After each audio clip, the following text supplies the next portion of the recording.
El 5 de septiembre de 1977 se lanzó la sonda espacial Voyager 1 con el objetivo de explorar el sistema solar. A bordo lleva el disco de oro, un mensaje interestelar con grabaciones, sonidos e imágenes de la Tierra, diseñado para mostrar la riqueza cultural de nuestro planeta en caso de ser encontrado por una civilización extraterrestre. Entre las grabaciones que conforman este mensaje interestelar hay una pieza de Johann Sebastian Bach interpretada por el enigmático pianista Glenn Gould. En el vídeo de hoy exploraremos la vida y obra de este enigmático pianista, un genio cuya obsesión por el detalle y estilo poco ortodoxo le convierten en una de las figuras musicales más fascinantes del siglo XX. ¿Qué le hacía tan especial? Y sobre todo, ¿por qué de entre todos los pianistas fue el elegido para llevar su interpretación de Bach al cosmos?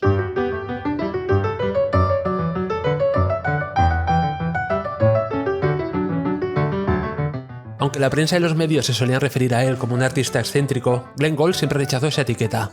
Lo cierto es que, independientemente de si fuese verano o invierno, Gould siempre iba vestido con su abrigo, una o dos bufandas y guantes. Sumergía durante 20 minutos las manos en agua caliente antes de cada concierto, del mismo modo que hacían los cirujanos. Y es que tenía una precisión casi quirúrgica al tocar. Mostraba una obsesión extrema por el detalle, que se transmitía en cada nota, cada pausa y cada movimiento.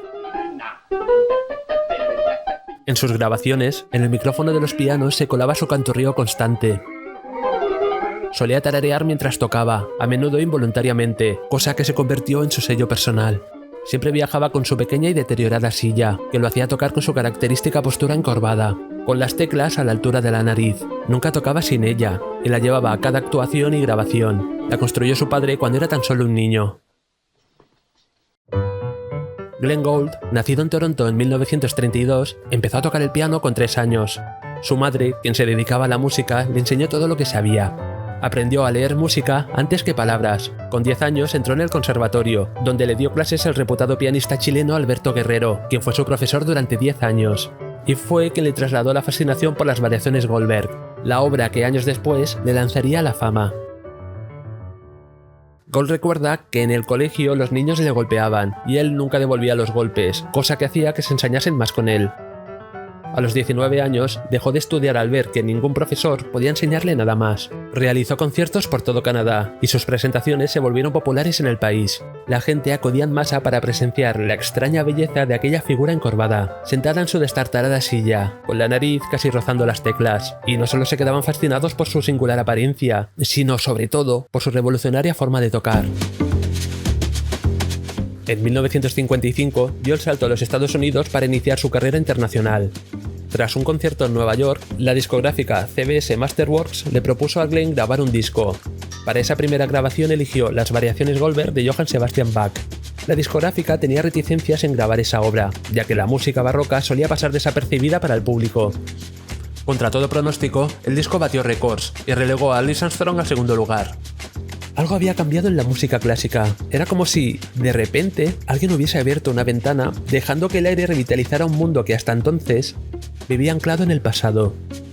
Para Gould, Bach encarnaba los criterios fundamentales de la música, el equilibrio perfecto entre emoción y lógica. Lo consideraba el punto de partida de toda la música, la fuente de la que beberían los músicos de generaciones posteriores. Gould abordó la obra con una precisión y energía únicas, desmenuzando cada detalle para revelar su estructura interna. Su interpretación no era impulsiva, sino cuidadosa y clara, logrando que cada variación sonara independiente, resaltando las múltiples voces y ritmos. Además, su ritmo y velocidades inusuales dieron a la pieza un carácter fresco y vibrante. A partir de ahí, su vida se convirtió en una maratón de conciertos, cosa que lo hacía pasar por terribles ansiedades. En ocasiones anulaba recitales en el último momento por verse incapacitado para la perfección, ya que no podía dejar de ser sublime todo el tiempo. Debido a la ansiedad empezó a automedicarse. Antes de los recitales tomaba ansiolíticos, y Nembutal por las noches, cuando escuchaba la radio hasta que le vencía el sueño. Le encantaba la radio, igual que los hilos musicales. En una entrevista dijo que se podría pasar la vida subiendo y bajando en un ascensor. Gould veía la música como algo más allá de la interpretación. Creía que los conciertos generaban una atmósfera similar al deporte, donde la música perdía su arte, cuando para él era un arte que exigía análisis y estructura, casi como una ciencia. Afirmaba que el micrófono y los discos permiten que tanto los músicos como los oyentes disfruten de la música de una forma más creativa y personal. A los 34 años, cuando era una figura internacional, anunció que se retiraba de los escenarios para centrarse en la grabación, donde podía controlar cada detalle y ofrecer una interpretación única. Allí es donde se sentía más cómodo, ya que podía trabajar en la interpretación con calma, sin preocuparse tanto por errores o por el estrés del público. Con el tiempo se aisló cada vez más. Su aislamiento no era solo físico, sino también mental. Evitaba las entrevistas y rechazaba la mayoría de las relaciones sociales, sumergiéndose profundamente en su mundo interior y en su arte. Pasaba largas horas en casa o en el estudio de grabación, donde encontraba el control absoluto que anhelaba.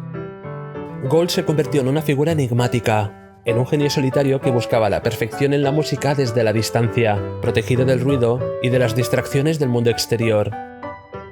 En 1981 grabó otra versión de las variaciones Goldberg, esta vez utilizando tecnología digital y controlando cada detalle del proceso técnico.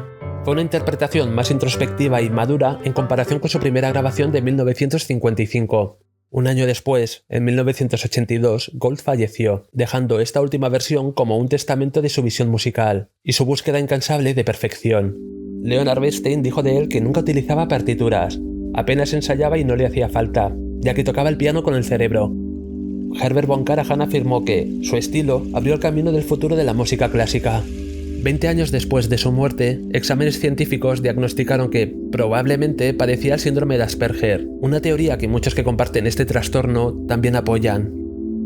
Para Glenn Gould, la música era una especie de lenguaje universal que trascendía el tiempo, el espacio y las culturas. Tenía una visión casi cósmica de la música. En el año 2012, la sonda Voyager 1 dejó atrás la heliopausa, convirtiéndose en el primer objeto creado por el hombre en alcanzar el espacio interestelar. A bordo, sigue llevando consigo su interpretación del clave bien temperado de Bach, haciendo así realidad su visión cósmica de la música, y sin más público que las estrellas. Si te ha gustado el vídeo, no olvides suscribirte para más contenido futuro. Un saludo y nos vemos en el siguiente vídeo.